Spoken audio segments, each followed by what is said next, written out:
હું સુરેશ ફળદુ વિક્ટિમ પરિવાર વતી એડવોકેટ તરીકે રોકાયેલ છું. આજરોજ નામદાર સેશન્સ અદાલતમાં ટીઆરપી અગ્નિકાંડના 15 આરોપીઓ વિરુદ્ધ તહોમત ફરમાવવા માટે કેસ ચાર્જ ફ્રેમ કરવા માટેની મુદત છે. ગઈ મુદતના 7 આરોપીઓની ડિસ્ચાર્જ અરજી છે રિજેક્ટ કરવામાં આવેલ. એ જ વખતે સૂચના આરોપીઓને આપવામાં આવેલી કે આજરોજ નામદાર અદાલત સમક્ષ હાજર રહે કે જેથી કેસ છે એ ચાર્જ ફ્રેમ થઈ શકે અને કેસ ચાર્જ ફ્રેમ થાય ત્યાર પછી જ કેસ છે એ શરૂ થઈ શકશે. અત્યાર સુધી કોઈને કોઈ માધ્યમથી આરોપીઓ તરફથી કે કેસ ડે ટુ ડે ચાલે એમાં સહકાર આપવામાં આવેલ નથી. જામીન અરજીના તબક્કે, એડવોકેટ રોકવાના તબક્કે, ડિસ્ચાર્જના તબક્કે કોઈને કોઈ માધ્યમથી વર્ષ દરમિયાન કોઈ જ સહકાર આપવામાં આવેલ નથી. એ પ્રોસિડિંગમાં રેકોર્ડ પર છે.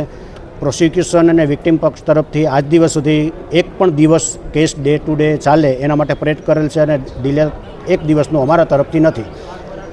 આરોપી ઇલેશ ખેરે નામદાર સુપ્રીમ કોર્ટમાં જામીન મુક્ત થવા માટે જે રજૂઆત કરેલ છે એ રજૂઆતમાં કેસ આજ દિવસ સુધી ચાલુ નથી થયો.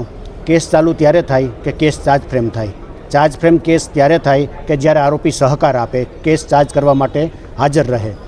આરોપીઓ જ કેસ ચાર્જ થવા ન દે, કેસ ઓપન થવા ન દે, ડે ટુ ડે ચલાવવામાં મદદરૂપ ન થાય અને બીજી બાજુ જામીન ઉપર મુક્ત થવા માટે કેસની ટ્રાયલ શરૂ નથી થઈ એવા ખોટા બચાવો લઈ હાથગંડાઓ અપનાવી અને લાભ લેવા માટે પ્રયત્ન થઈ રહ્યા છે.